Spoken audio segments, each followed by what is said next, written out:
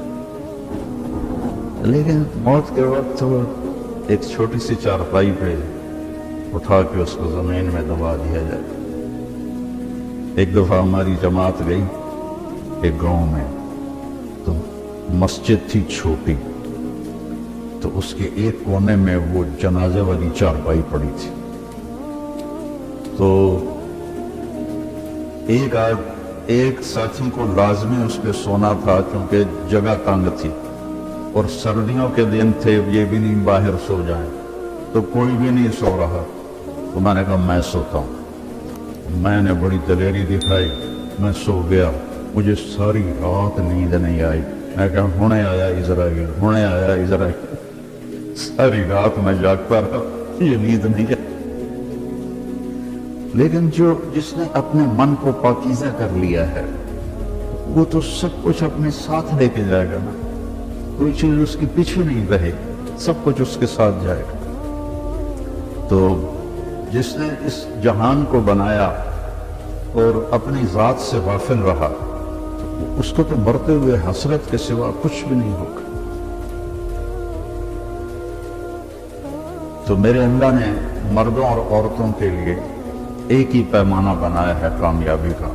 مالدار کے لیے غریب کے لیے امیر کے لیے کہ اس سر سے لے کر پاؤں تک اپنے وجود کو اللہ کی مرضی میں ڈھال. تو چند چیزیں ہیں 5 نمازیں ہیں اس میں غفلت نہ ہو. کبھی قضا ہو جائے تو سونے سے پہلے پڑھ لے. سال کے بعد روزے آتے ہیں جو ہماری پوری باڈی کی اوور آلنگ کر دیتے ہیں.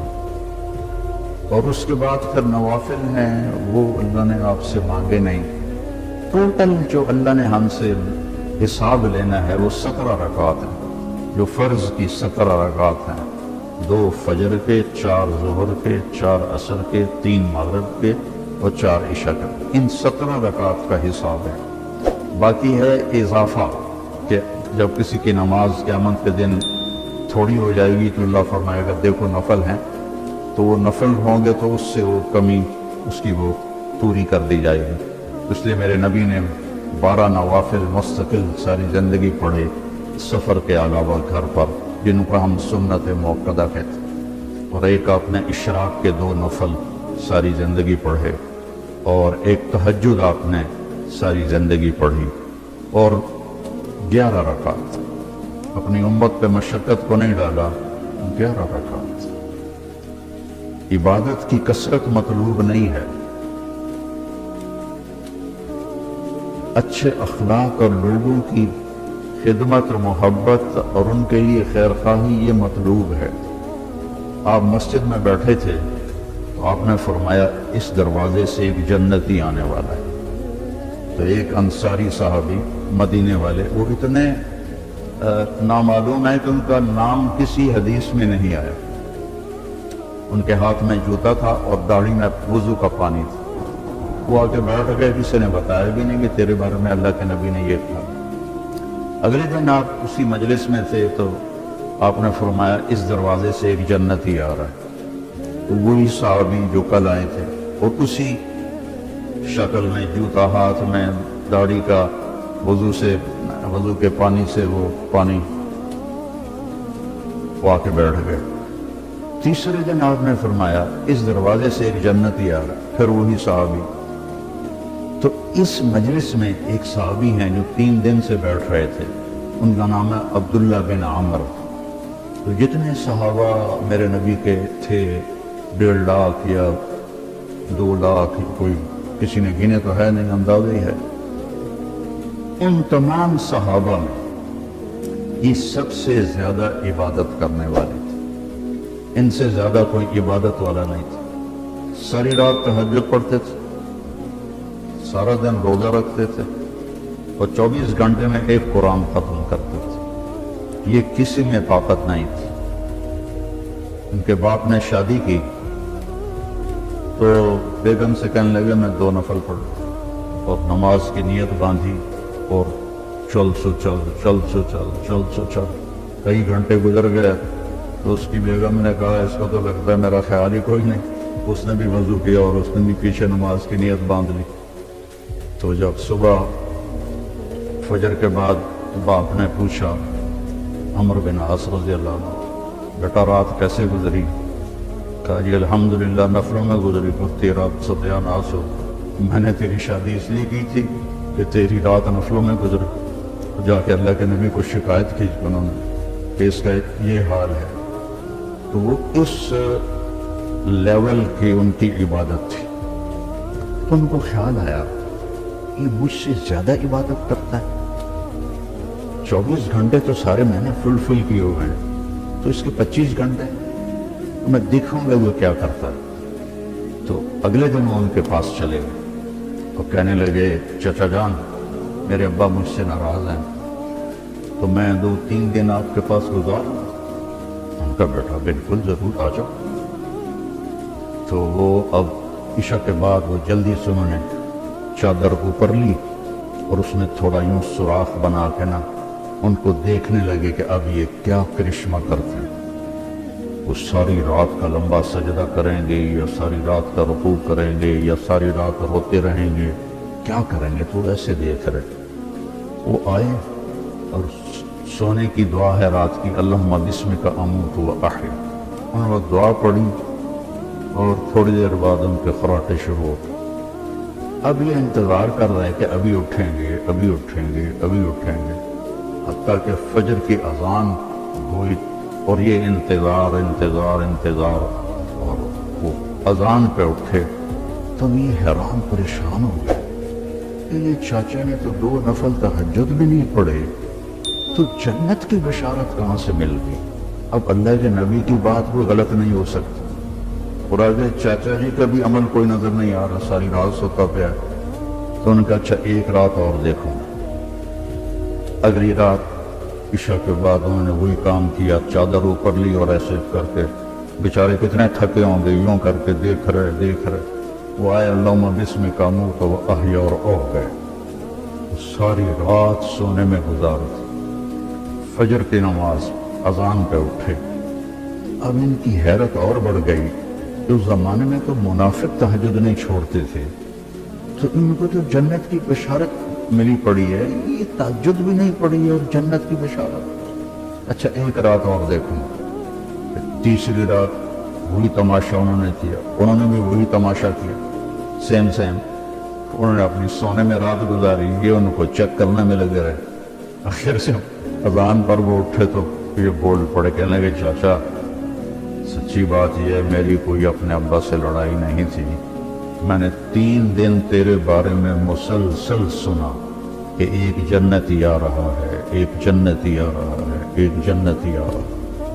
اللہ کے نبی نے تیرے واپس میں جوڑ بٹھانا ان کو نظر نہیں آ رہا, ادھر جنت کی بشارت ہے, ادھر ساری رات کا سونا ہے. جب میں نے پہلے بتایا کہ اس زمانے میں تو منافق تہجد نہیں چھوڑتے تھے کہ پتہ نہ چل جائے. تو یہ ساری رات سو کے یہ کیسے جنت کیسے مل گئی؟ جب وہ دروازے تک پہنچے نا تو کہنے کے بھتیجے ادھر آؤ، تو میں اندر کی بات بتاؤں. تو انہوں نے کہا یہ بتائیں. تو کہنے لگے یہ جو دل ہے نا اس میں کسی کی نفرت کوئی نہیں، اس دل میں کسی کی نفرت کوئی نہیں، اور مجھے کسی سے حسد کوئی نہیں. اللہ جب کسی کو کوئی نعمت دیتا ہے تو مجھے کبھی حسد نہیں ہوا، اور اس زبان سے میں نے کبھی کسی کو تکلیف نہیں پہنچائی. تو وہ ایسے کھڑے تھے، تو ان کا جو حدیث میں تو یہ ایکشن نہیں ہے، لیکن تھوڑا عربی سے مناسبت کی وجہ سے جو ان کا جو باڈی ریئیکشن ہوا وہ میں آپ کو دکھانا چاہتا ہوں. تو وہ کہنے لگے اچھلے اگو پھٹا تھوڑا نہیں تو میں ڈر نہ پاؤں. کہنے لگے یہی ہے یہی ہے، اور آگے کہنے لگے یہ ہمارے بس میں نہیں ہے. تو اللہ کے بندوں سے دل صاف رکھنا. اپنے گھروں میں اگر آپ کئی میاں بیوی آئے ہوئے ہیں، اپنے گھروں میں خوشی دیکھنا چاہتے ہو، وہ پیسے سے نہیں آئے گی، وہ آپ کے اچھے اخلاق سے آئے گی، آپ کے اچھے رویے سے آئے گی، برداشت کرنے سے آئے گی. ایک دوسرے کی برداشت کرنے سے آپس میں محبتیں قائم ہوتی ہیں، چیزوں سے نہیں. 2 واقعات میرے ساتھ اوپر نیچے پیش آئے. ایک دوست کے ہاں میرا بیان تھا مستورات میں، تو بیان کے بعد انہوں نے مجھے کہا کہ ایک میرے دوست کی بیگم ہے، آپ سے ملنا چاہتی ہیں، انگلینڈ میں رہتے ہیں. اور وہ جو خود تھے میرے دوست وہ بھی بلینئر تھے. تو مجھ سے کہنے لگے کہ میرے جیسے 200 اس کی جیب میں آ جائیں گے، اتنا مالدار ہے، میرے جیسے 200 اس کی جیب میں آ جائیں گے. سو میں نے کہا بلا دو. تو وہ آئیں اور تھوڑی سی بات کے بعد انہوں نے رونا شروع کر دی. کہنے لگے لوگ سمجھتے ہیں میں بڑی خوش قسمت ہوں، بہت بڑے مالدار کی بیگم ہوں، لیکن میں اس دولت کو کیا کروں، میرے خامن کا رویہ ہی ٹھیک نہیں ہے. لوگ میری گاڑی دیکھتے ہیں، میرے کپڑے دیکھتے ہیں، لیکن میرا دل تو اللہ ہی دیکھتا ہے، اور تو کوئی نہیں دیکھتا. میرے خامن کا جو سرد رویہ ہے اس نے میری زندگی حرام کر دی. چند دن کے بعد میں کراچی جا رہا تھا، تو مجھے دیکھ کر ایک نوجوان میرے پاس آ گیا. کہنے کا مولانا آپ سے ایک بات کروں کہ اللہ نے مجھے سب کچھ دیا، دولت بھی ہے، عزت بھی ہے، سب کچھ ہے، لیکن میں اپنی بیوی سے اتنا تنگ ہوں، اگر میرے بچے نہ ہوتے تو میں اس کو طلاق دے دیتا. اس کی زبان 30 فٹ لمبی ہے. میں کیا رکھ دی کتنے 3 فٹ جڑیا، تو اس کی زبان 30 فٹ لمبی ہے. تو یہ 2 تصویر کے رخ ہیں. ایک خامن کی بد اخلاقی سے عورت رو رہی ہے، اور ایک جگہ عورت کی بد اخلاقی سے خامن رو رہا ہے، اور وہ کہہ رہا بچے نہ ہوتے تو میں طلاق دے دیتا. تو اپنے گھروں میں اگر آپ خوشی دیکھنا چاہتے ہیں تو اپنے زبان کا بول میٹھا کریں، اور ایک دوسرے کی برداشت کرنا سیکھیں. میرے نبی کا فرمان ہے سب سے بہترین گھونٹ اور سب سے میٹھا گھونٹ جو انسان پیتا ہے وہ غصے کا گھونٹ ہے جس کو وہ پی لیتا ہے. اچھا، غصے کو پینے سے کیوں تشبیہ دی؟ برداشت کرنا نہیں کہا، پینے سے. عرب میں پانی کوئی نہیں، اور پانی کے پیچھے 3 دن کا سفر کر کے وہ مشکلوں میں پانی بھر کے لاتے، تو پانی کی حفاظت وہ اپنی جان سے بھی زیادہ کرتے. تو ایک گھونٹ کے لیے بھی وہ ترستے ہیں. تو میرے نبی نے تشبیہ دی وہ غصے کے پین برداشت کرنے کو پانی سے، کیونکہ پانی کا گھونٹ اگر مل جائے تو زندگی بچے گی نہ بچے گی. کہ غصے کو پی جاؤ تو تمہاری گھر کی ساری زندگی خوبصورت ہو جائے گی، بچ جائے گی. اور ایک صحابی آئے، یا رسول اللہ من اسلام، اسلام کیا ہے؟ آپ نے فرمایا اچھے اخلاق. وہ دیہاتی تھا، یہاں سے اٹھا اور ادھر آ کے بیٹھ گیا. یا رسول اللہ مت دین، دین کیا ہے؟ آپ نے کہا اچھے اخلاق. وہ ادھر سے اٹھا اور ادھر آ کے بیٹھ گیا. یا رسول اللہ دین کیا ہے؟ آپ نے کہا اچھے اخلاق. وہ ادھر سے اٹھ کے پیچھے جا بیٹھا. یا رسول اللہ دین کیا ہے؟ اور ہمارے نبی کی عادت تھی جب آپ کو کوئی متوجہ کرتا تھا تو آپ ایسے نہیں ہوتے. مثلا ادھر یہ عبدالوہاب بیٹھا ہوا ہے، یہ مجھے کہے مولانا تو میں اتنا ہی کروں گا جی. لیکن ہمارے نبی کی عادت تھی جب آپ کو کوئی بلاتا تھا ادھر سے تو آپ پہلے یوں ہوتے تھے، اس کو اپنا سینہ دیتے تھے، پھر کہتے تھے جی فرمائیے. ادھر سے بلاتا تھا تب ایسے نہیں کرتے تھے، بلکہ آپ پورا اس کی طرف مڑتے تھے اور پھر کہتے تھے جی فرمائیے. تو اس نے ہمارے نبی کو چاروں طرف گھما دیا، آگے بھی دائیں بھی بائیں بھی پیچھے بھی. کہنے لگا یا رسول اللہ دین کیا ہے؟ ہم نے کہا بھائی کب سمجھے گا؟ دین یہ ہے کہ غصہ نہ کیا کر. آپ نے آخر میں فرمایا دین یہ ہے کہ غصہ نہ کیا کر.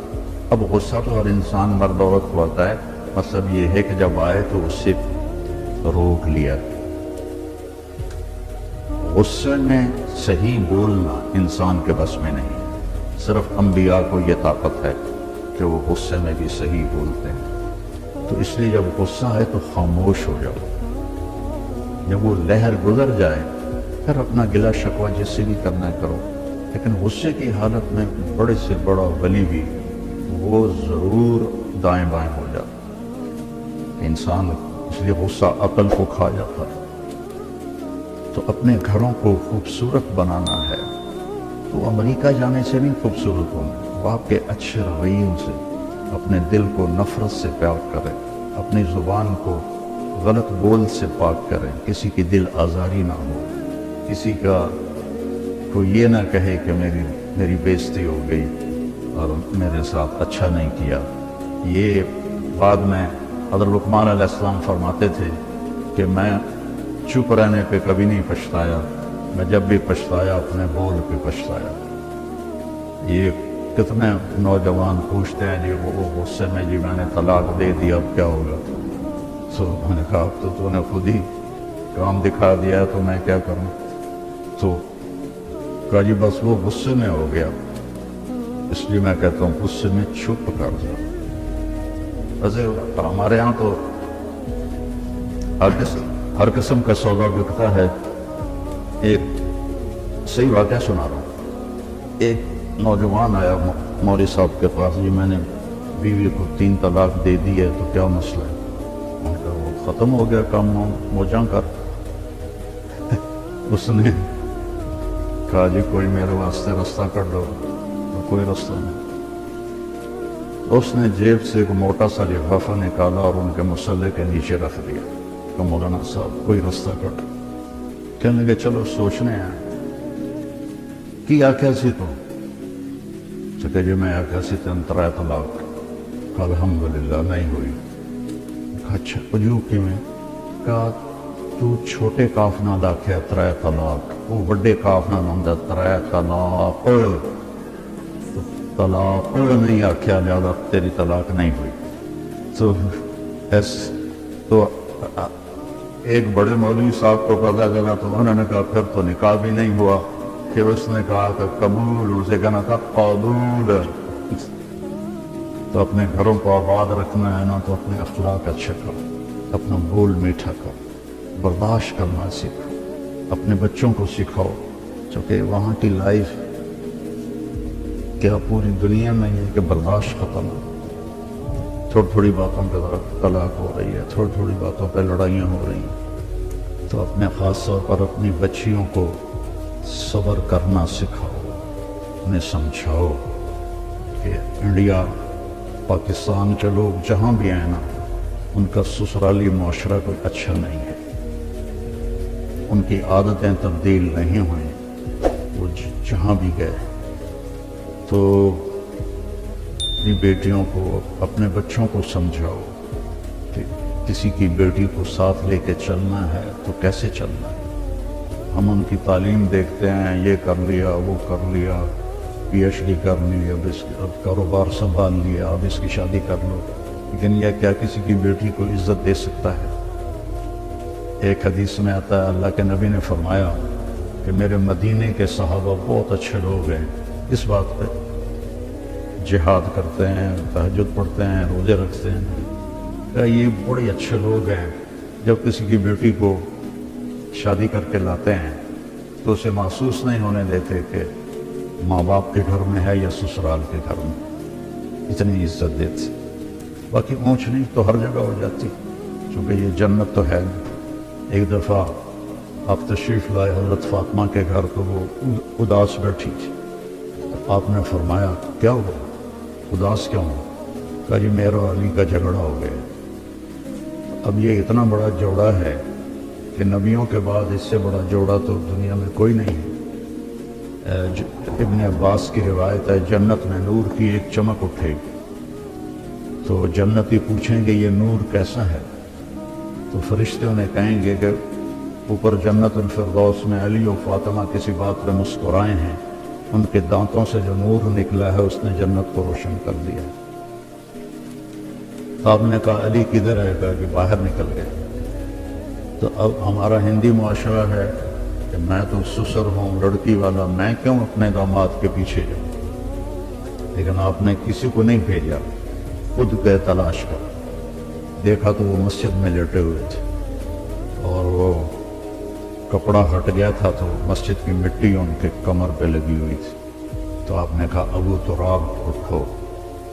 تو حضرت علی فرمایا کرتے تھے ساری دنیا کی دولت مل جانے سے مجھے اس لفظ کی زیادہ خوشی ہے اور رہے گی تو میرے نبی نے اظہار محبت کیا۔ یہ اظہار محبت کے لیے ہوتا ہے، ابو تراب اٹھو۔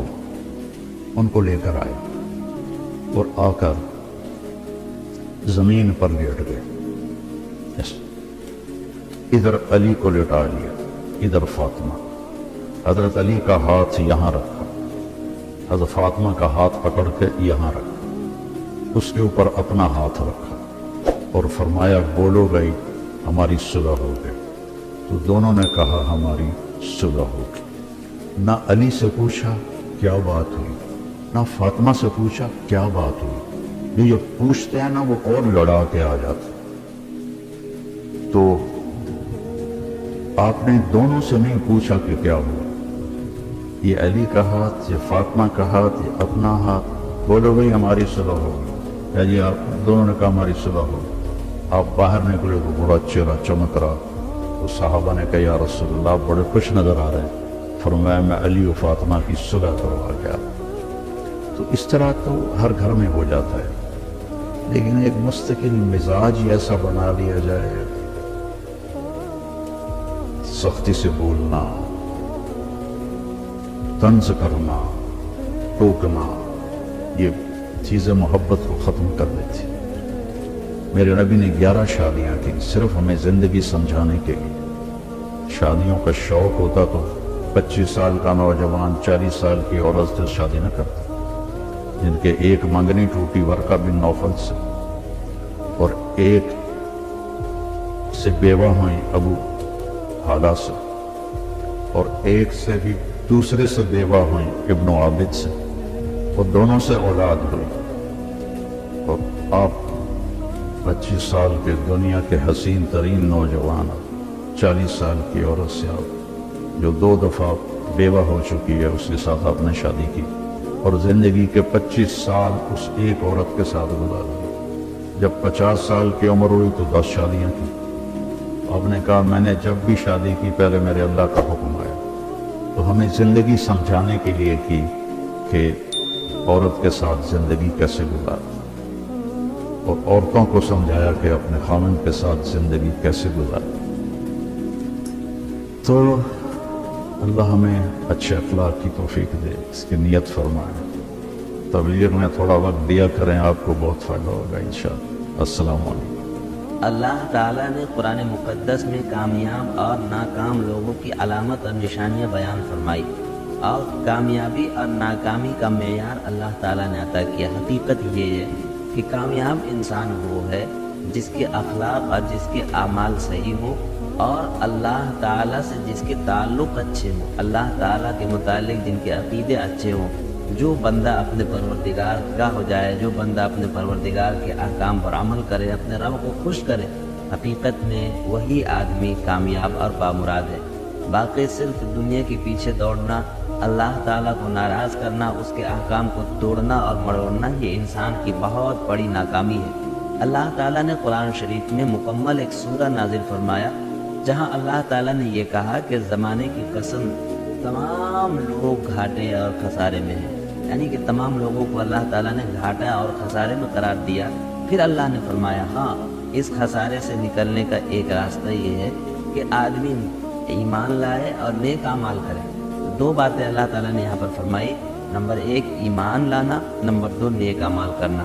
تو انسان کو گھاٹے سے نکل کر کامیابی کی طرف آنے کا پہلا راستہ یہ بتایا گیا کہ اس کا ایمان، یعنی اللہ پر یقین، اللہ سے قلبی تعلق، دل میں اللہ سے ہونے نہ ہونے کا یقین، یہ تمام چیزیں پہلی چیزیں ہیں۔ آخرت پر یا قبر حشر پر، عذاب و سزا پر، ان تمام چیزوں پر یقین رکھنا۔ اور دوسری بات اللہ نے فرمائی نیک اعمال، یعنی کہ سچائی کی زندگی، صداقت کی زندگی، ظلم سے دور کی زندگی، ہر وقت بھلائی کی زندگی، ہر کسی کے ساتھ انصاف و برابری کی زندگی۔ یہ وہ باتیں ہیں جو انسان کو کامیابیاں دلاتی ہے۔ اور جو کامیابی کی تیسری اور چوتھی بات یہ ہے کہ نیک اعمال بھی کرے، ایمان بھی لائے، اور نیک اعمال کرنے کی دعوت بھی دے، لوگوں کو اس کی طرف بھی بلائے۔ اللہ کے نبی صلی اللہ علیہ وسلم نے ان باتوں پر خود بھی عمل کیا، اور اللہ کے نبی صلی اللہ علیہ وسلم نے کامیاب زندگی کا ایک تصور بھی دیا۔ چنانچہ حدیثوں کا مطالعہ کریں، قرآن پڑھیں، قرآن میں اللہ تعالیٰ نے ایک اصول بیان کر دیا، فَمَنْ زُحْزِحَ عَنِ النَّارِ وَأُدْخِلَ الْجَنَّةَ فَقَدْ فَازَ۔ جو آدمی جہنم سے بچا لیا جائے اور جنت میں داخل کر دیا جائے تو وہ کامیاب ہے۔ یعنی کہ انسانی زندگی کا عمل، اس کا کیریکٹر اتنا بہتر ہو کہ وہ جنت کا مستحق قرار پائے، تو ایسے لوگ کامیاب ہیں۔ باقی وہ لوگ جو اپنے اعمال بد کی وجہ سے جہنم میں چلے جائیں یا جہنم کے مستحق قرار پائیں، تو پھر ایسے لوگ ناکام ہیں۔ فَمَنْ زُحْزِحَ عَنِ النَّارِ وَأُدْخِلَ الْجَنَّةَ فَقَدْ فَازَ۔ اس لیے اللہ کے نبی صلی اللہ علیہ وسلم کی ذات گرامی اور آپ کا اپنا ذاتی عمل یہ تھا کہ آپ اپنی نظر، اپنی توجہ زیادہ تر آخرت کی طرف کرتے تھے۔ ہر وہ کام کرتے تھے جس سے اللہ کی زیادہ قربت نصیب ہو۔ اپنی امت کو بھی ہر طرح کی گناہ سے بچاتے تھے، اپنی امت کو بھی گناہوں سے بچنے کی تلقین فرماتے تھے۔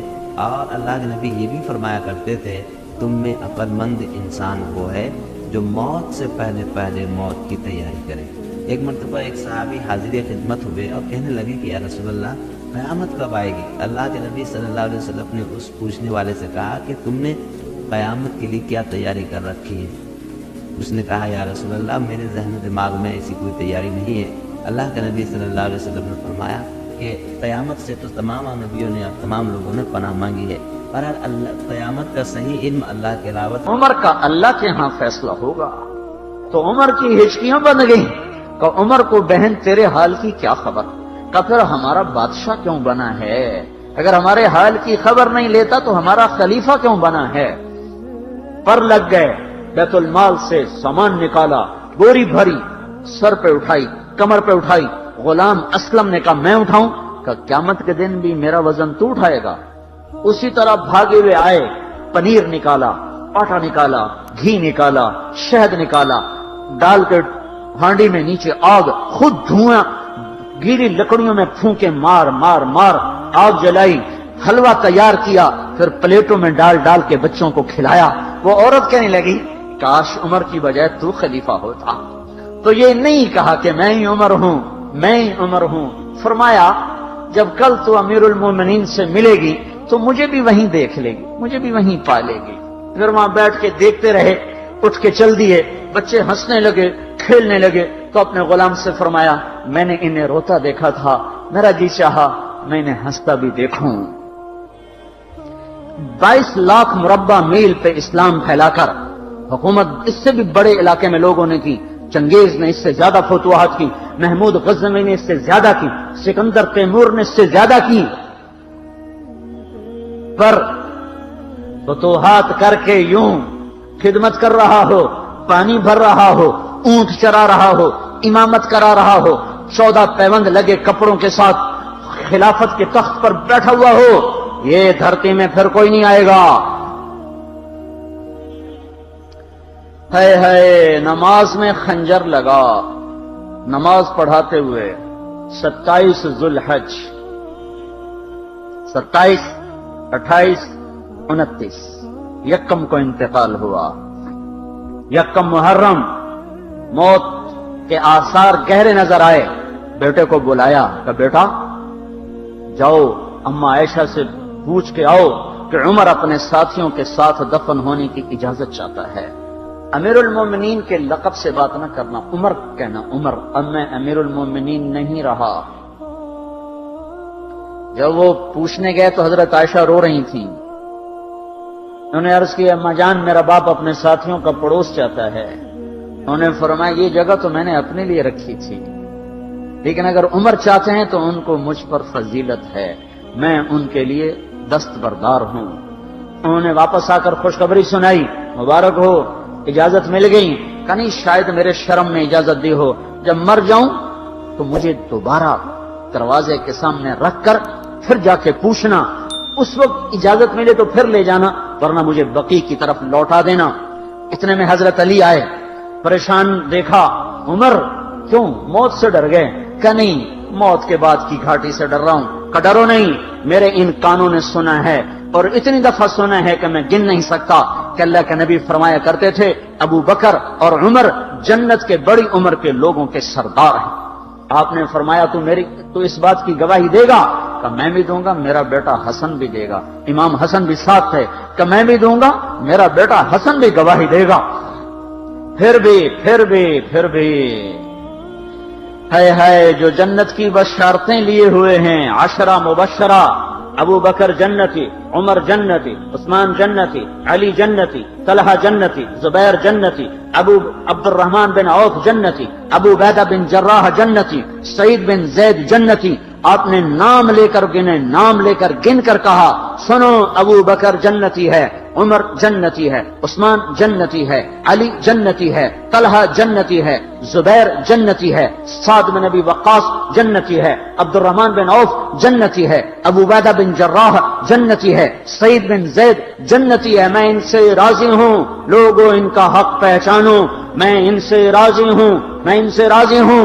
پھر آپ نے فرمایا اگر تم نے ان کے بارے میں کسی ایک کے بارے میں بھی دل میں بغض لے کر مر گئے، اور تم نے اتنی بندگی کی تھی کہ سوکھ کے کانٹا ہو گئے تھے، روزے اتنے رکھے تھے کہ پیٹ کمر کو لگ گیا تھا، سجدے اتنے کیے تھے کہ تمہارے ماتھے اور گھٹنوں پر پتھروں جیسے نشان پڑ گئے تھے، اتنا کچھ کر کے ان 10 میں سے کسی ایک کا بغض لے کر اگر تم مر گئے تو اللہ تمہیں منہ کے بل جہنم میں گرا دے گا۔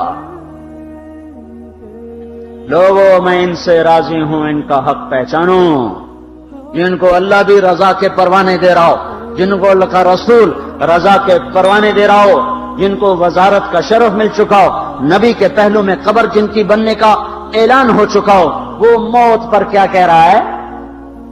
موت پہ کیا کہہ رہا ہے؟ اپنے بیٹے سے کہا میرا سر زمین پہ ڈال دے۔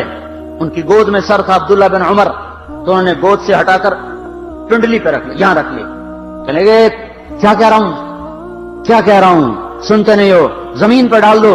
تو انہوں نے زمین پہ ڈالا تو اپنے چہرے کو مٹی میں رکھ دیا اور ایسے ملنے لگے اور کہنے لگے اے میرے رب اگر تو نے عمر کو معاف نہ کیا تو عمر ہلاک ہو جائے۔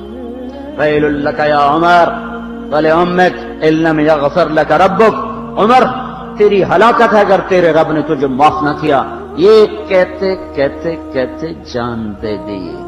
22 لاکھ مربع میل میں اسلام کو زندہ کرنے والا، این حالت نماز میں زخم کھا کے گرنے والا، مطلوب مطلوب مصطفیٰ، وزیر مصطفیٰ جنت کی خوشخبریاں لے کر پھر موت پر یوں کہہ رہا ہو، اللہ تو نے معاف نہ کیا تو میرا کیا بنے گا؟